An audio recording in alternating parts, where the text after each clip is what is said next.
We say a very good morning to the wonderful Isabel Oakeshott, Talks International Editor. Hello. Good morning. So how much do junior doctors get paid right now then? You're doing it again. You're putting me on the spot. 40-something grand a year, 30. I don't know. I sound like Cameron not knowing how a pint of milk was. Can you excuse me, you lot, through the glass? Madam's just... can you make me look better? How much does a junior doctor earn? Just wait, Isabel. Just hold. You know why I did that, Jez? Just to make sure you didn't do it to me, because I actually don't know either. That you have absolutely made my morning. How much is the junior doctor earn? We'll get to that. 38 to 44. I wasn't badly wrong. 38 to 44,000. Yeah, I mean, look, it's a tough job. Yep. I know you were saying earlier both sides of the argument. I actually have both sides of the argument in my own head. Not because I don't think junior doctors are being a little bit grasping, but because of the cold, hard reality that we are in a global competition for doctors, nurses and other healthcare professionals. Mm-hmm. And that is because of mismanagement for years and years and years by successive governments. We just don't have enough of these people.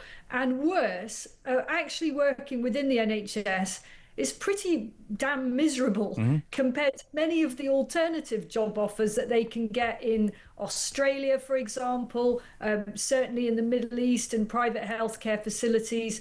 You know, they get paid tax-free in parts of the Middle East and Australia. They obviously have a very nice lifestyle.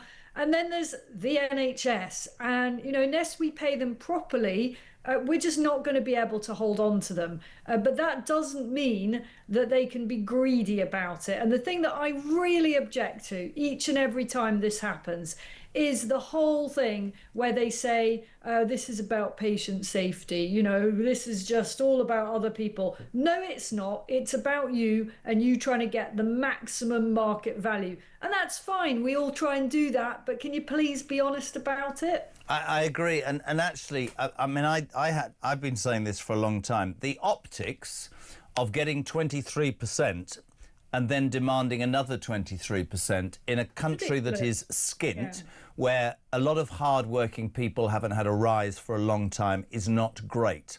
I completely acknowledge what you're saying about working conditions, because so many of the junior doctors will say, we'll spend the money on that. I think they are not... I think they've done a massive disservice by the BMA that I think is overtly political and has its own agenda against whatever government.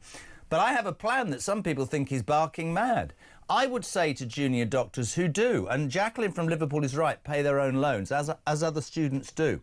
I would pay for their training, right? I would pay for their training in return for them signing a contract saying that they're going to stay in the United Kingdom and work in the NHS for 5 or 10 years after they have qualified. That way you will get loyalty on both sides of the coin. Can we talk about something I've been desperately waiting from 6 o'clock for you to come on about?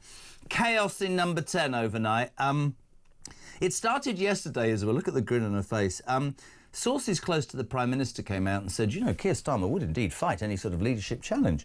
Wes Streeting, who, love him or loathe him, is a good media operator, went on the round yesterday morning and basically said to everybody, I'm not a bleeding traitor, I'm a faithful. And he said that there's a toxicity in number 10 that needs dealing with, Morgan McSweeney. Later on, in Prime Minister's Question Time, being battered by Shamima Begum. Let's give her credit, she did brilliantly yesterday. Firstly, you'll love this, Starmer refused to back Morgan McSweeney. Have a watch.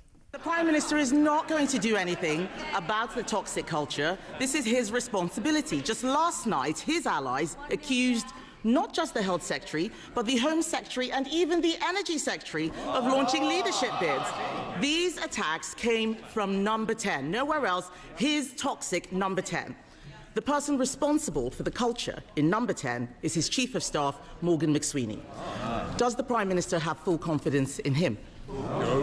Morgan McSweeney, my team and I are absolutely focused on delivering for the country. And let me be clear, of course, Mr Speaker, I've never authorised attacks on Cabinet members. I appointed them to their posts because they're the best people to carry out their job. The best people to carry out their jobs will, for me, tell me that Starmer is completely incompetent at his job. How serious do you think, Isabel, this unrest really is? I think it's really serious, and I'm not surprised it's happening. You know, Kev and I were talking about this on his show last night, and I said I actually don't blame any cabinet minister or indeed backbencher for plotting at this point, because they're all heading towards the cliff edge. You know, this is really, really serious in terms of where Labour is in the polls at the moment. You know, rarely has any government gone to such a low level of approval after on the back of getting a massive majority in a general election. And as for Keir Starmer, he is the most unpopular prime minister in modern history. So of course they're on manoeuvres, of course they're plotting. Now, will they be able to get him out in the next few months? I'm not so sure about that. And will they, when they really kind of coolly think about it, will they actually think that's a good strategy? Because even under a new leader, it's likely that the elections in May will be a disaster for Labour. Does a new Labour leader really want that on their record, you know, at such an early stage of a new leadership? And that's the point, isn't it? The thing that seems to have focused many people's minds contacting the show this morning and responding to this news was that actually he is incompetent. He's got no political DNA and nothing conviction about him. He just sort of meanders from sort of human rights approach to placatory approach to I'll please them because a focus group told me to do so. The truth is that if he is forced out, well, if he's forced into a leadership contest, 20% of Labour MPs, that number is 81, would need to stand against him. I mean, vote against him. I'm sure that is possible at some point, certainly after May, right? Then you'd have this election. Labour members would vote for that.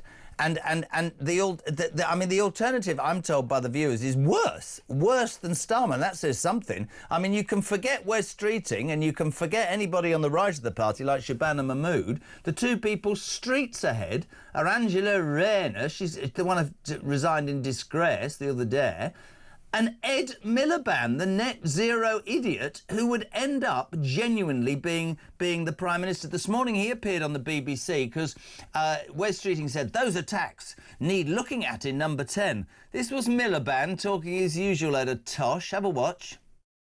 Would like you to focus on a person who has briefed in Downing Street against the Health Secretary. They should be sacked. Can you brief us on the investigation? Is there currently an investigation going on to find out who that person is? Can you tell us the nature of that investigation? Well, I know that the Prime Minister will want to find who that person is and will get rid of them if he can find it. The truth is, Charlie, as you know, it's because you've been around this a long time as I have, it's often very hard to find out who does this briefing. Because journalists understandably protect their sources and you can never get to the bottom of it. But of course, if Keir Starmer finds that person, I've discussed some of this anonymous briefing with him in the past, he'll get rid of them. I have absolute faith he will do that. He hates this stuff. Can I give you, potentially, Isabel Oakeshott, your next Prime Minister? He sounds like he's talking with a tissue in his mouth, doesn't he? I mean, it's like not a bacon roll. Got stuck there. So I wear two hats. I wear one hat which is the good of the country, and God save us, can it really get any worse? Well, actually it probably can. And the other hat is journalistic merriment, and with the journalistic fun hat on, I would much rather it was Angela Rayner or indeed Ed Miliband than Keir Starmer, because at least it would be more entertaining, it'd be more interesting, there'd be more to go at. With Keir Starmer, you know what he reminds me of? He reminds me of one of those kind of automatic hoovers, those kind of round vacuums that go zooming across people's floors, a kind of robot that can be quite useful sometimes in the eyes of some of his supporters. Not a smart Hoover. A little Henry. He has one setting, and that is it. And you know, robots, when they malfunction, they're just a waste of space, and that's where he is. It is an extraordinary thing, and you said it so well. You know, barely 14 months it's taken to get to a point where they're almost unelectable. Also today, the BBC will issue a full and frank apology to Donald J. Trump. He's accused them of, well, not accused them, it's been proven they doctored that speech about the Capitol riots in 2024 to try and impact on the presidential election. He threatened to sue the corporation for $1 billion. They say that will be the end of the matter. I've been saying this all week. I don't think it's about that. I think the BBC is rotten to the core. I had Nigel Farage on a couple of days ago, who said this is the moment at which the BBC needs to change or die. It needs to be defunded. It needs to act on the same playing field, if you like, as the rest of the media. It's a changed landscape, and they might have good programmes. Well, they'll survive in a subscription world. Why are we paying money to an organisation whose news output is utterly biased? The state broadcaster, to my mind, is biased, and that's not what it's supposed to be. Read the charter rules, right? So if they think that's going to be the end of it, well, good luck to them. I mean, I definitely think it's pragmatic, whatever they really think. It's a bit like when you tell children, just say sorry, even if you're not actually feeling it. Just for God's sake, say sorry to try and make this go away. But they've left it way too late, I think, to say sorry. A fulsome, unreserved apology to the president has come far too late. And, you know, look, he's not the kind of guy that's just going to kind of pack up and say, oh, thanks, apology accepted, everything's all fine now, is he? No. I mean, on a good day, he might suddenly say that, I don't know, in a few weeks' time, if he has a particularly nice meeting with someone from the BBC. But at this point, I think he'll double down. He will keep on going for a bit, partly because I think he genuinely feels that he's doing the British people a favour. Does he? Probably, yeah. I think he does. I think he thinks he's standing up for those on the right. But I mean, how that it has to be him? What does that say about our country? It leaves me so angry with so many things. Two or three other little stories that it doesn't even matter if you haven't read these, because I will get the best reaction ever. A counter-terrorism review board have spent 3 years looking into Shamima Begum, that ISIS bride who had her citizenship revoked in 2017 by Sajid Javid, the Tory Home Secretary at that point. That was about 1,100 Home Secretaries ago. This review has decided that ISIS bride Shamima Begum should indeed be allowed back into this country. Isabel Oakeshott. Brilliant test for our new supposed hard as nails Home Secretary. Does she want this on her record? Because this is what it will come down to. That's the politics of it. It will be the Home Secretary who decides whether or not this could possibly happen. I would say Shamima Begum is rather unlucky to have this particular Home Secretary, because she's so desperate, Shabana Mahmood, or Shabs, as I think you call her, or someone calls her. I've never called her Shabs, never. It's Kev who calls her Shabs. Precisely. It's so desperate to show how hard she is. I'm not sure she's going to be going along with this one. Well, how about for you, from a woman who's done such amazing work for Talk on the migrant crisis, some amazing reports recently. I saw her the other day, stood on the beach. Honestly, look, it was incredible work, and I mean that. This morning, the new Archbishop of Canterbury, it's a lady, not that that matters, has announced that she backs, I can't believe I'm even saying this, the baptising of migrants. So what we're going to be saying to people who shouldn't be in this country, if you come out as gay, or you decide to become Christian, or I don't know, you say you're 16, patently you've got a grey beard, you're 50, but if you do any of those, you'll be able to say. So our own new Archbishop is giving illegal migrants a reason to game the system and stay in the United Kingdom, Isabel. Yeah, I'm really concerned about that. I am extremely sceptical that really any of those who head over towards the UK from predominantly Muslim countries and say that they've just converted to Christianity really have had some kind of Damascene conversion. This is pure opportunism. I mean, there are certainly Christians, for example, Persian Christians, that genuinely are persecuted. And yes. Mentioned very kindly one of the interviews I did recently with a migrant hotel manager, and he spoke particularly highly, actually, of some of the genuine Christians that come over as being among the most respectful and grateful asylum seekers he dealt with.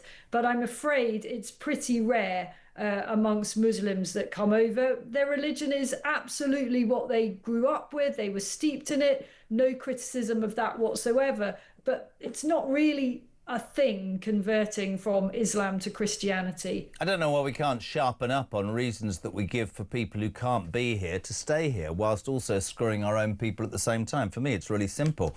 Make it harder to come in unless you can offer something to a society that is, frankly, on its knees. Lovely to see you. Lovely, and I mean that. Thank you so much indeed. Are you on later with Kevin tonight? Oh, who knows? I'm always available, as you know. You're lovely. Thank you so much indeed. Isabel Oakeshott, Talks international editor.